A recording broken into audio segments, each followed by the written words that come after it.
is efficiency, and this is because our project is focused on detecting collisions between large objects and tidal turbines. So instead of waiting for us to notice a reduction in the power output when a collision occurs, our solution reduces the time lag by detecting the collision as soon as it happens, by sending a signal back on shore, allowing it to be detected and to reduce the time of inefficiency. So I'm Alicia, I was the project manager, and I began this project by having a meeting with Alstom. So I oversaw this project to make sure it ran smoothly and on time.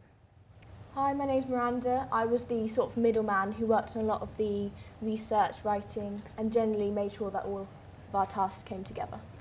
Hi, I'm Dan, and I was the design of efficiency, and I worked on working out how to increase the efficiency of the tidal turbines, which range from different ideas that we could do all the way through to CAD designs and a working prototype.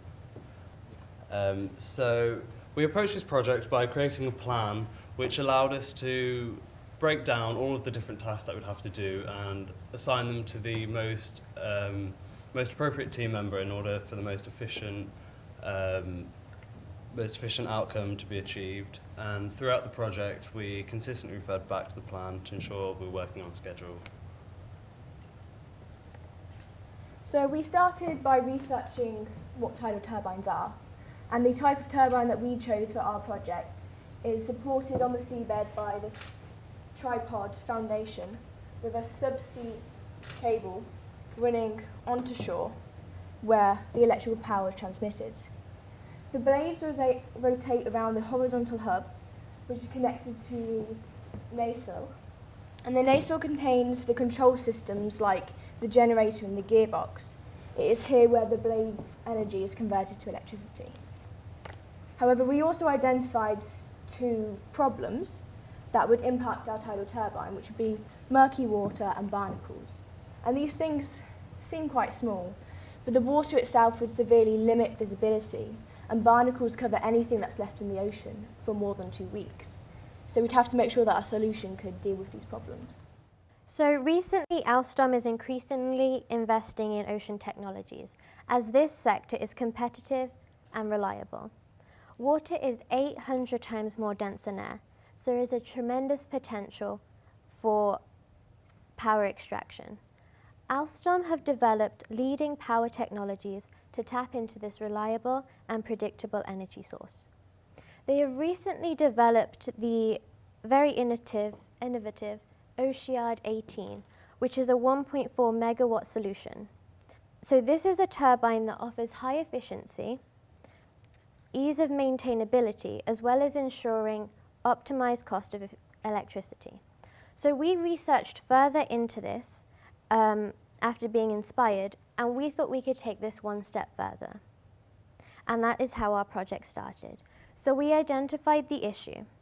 So every time a collision occurred with a turbine, it would affect the efficiency by causing a dent in the blade. So if we could detect these collisions straight away, the problems would be resolved as quick as possible, maximizing the power output.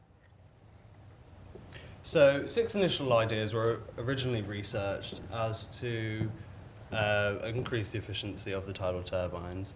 But during further research, only 2 ideas were actually suitable.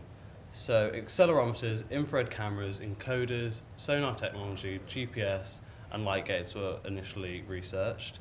Due to sea conditions, infrared cameras would not be effective as the view would be blocked by the murky water and the barnacles that would grow, so this would render the idea ineffective. Encoders, which turn the movement of the turbine into a visible data that we could monitor. This enables the workers to actually notice trends in the power output of the turbines, and thus when there's a dramatic decrease past a threshold, then a team would go out to monitor the actual turbine and see if there were any problems. Another idea that was explored was the sonar technology, as this would create a visual image of the turbine without being affected by the dark or murky conditions of the water. but due to other frequencies that are already within the deep sea, that could create misreadings, so that's ineffective too. GPS and light gates were also thought of, but due to viability and cost, they would be ineffective in the conditions. So, as part of our research, I attended a meeting with an expert engineer in the field of renewable energy from Alstom, and she explained how tidal energy was harnessed and its close relation to wind turbines. This was a good opportunity for us to ask any questions about information we may not have understood and to learn more about this field. And here are some examples of the questions I asked. So to demonstrate and test our idea, we built a working prototype, which is this. So when a collision is detected,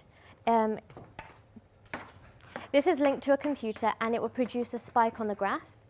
If this was above a certain threshold frequency, a text message would be sent to our phones. So after carrying out the tests and reflecting on our results, we decided we could improve our prototype, if we had the time, by waterproofing the parts and maybe not using an electric motor.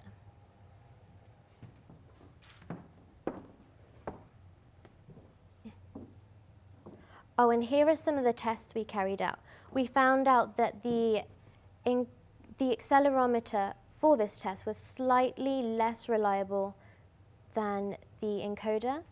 However, practically, the accelerometers would be better on the turbine.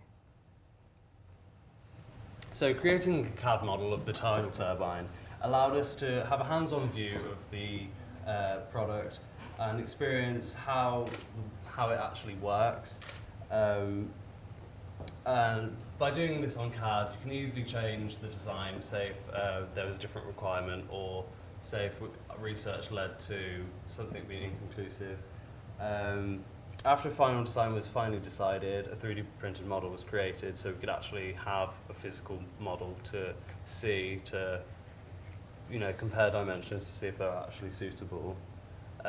Creating the actual CAD initially seemed quite complex, but after just more research into how the actual design works and understanding how the movement works, it was actually a lot more simple after a while.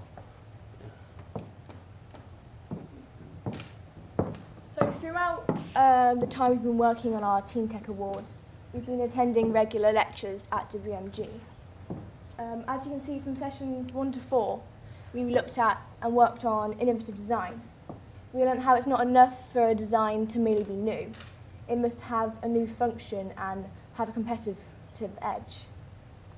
Our guest speaker, and excuse me for the pronunciation, Gregor Taylor, taught us that an innovative design doesn't have to be a product. He created a short distance food delivery and refrigeration service here at Warwick University. So we realised that our design didn't have to be a new product. It could work alongside already existing tidal turbines by adding on accelerometers and encoders. We also learnt that our product could be a service, not just two things you attach on. Now you work with the businesses to create software that the turbine could update and ensure that the businesses know how to get the maximum amount out of our product. And then session 5 to 6, we learnt about marketing and the marketing mix, which is place, promotion, price, and product.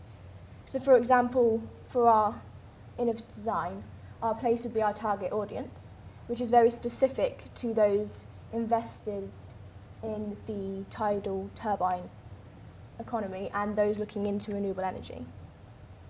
Then finally, for sessions 7 to 10, we looked at sustainable materials and manufacturing and just how important these things are. As our design is all about increasing energy efficiency and decreasing the demand on non-sustainable materials, we realised that it was essential that our design reduces waste and the materials used in manufacturing are as recyclable and renewable as possible. So obviously, our efficiency project is a long way off commercial viability. Much more research and development is needed. So, for example, we need to research how to make our components waterproof, as plugging it into the mains isn't quite going to work in the sea. We would have to test how far our data could be sent and how far the businesses would have to have their systems offshore. And the software that the turbine would send the information to would have to be created. So an example of somewhere we could work during this time would be at Warwick University's incubation units. Their flexible packages of advice and practical help will support us in the early stages of turning ourselves into a sustainable, manageable business. And that is efficiency so far, A to Z.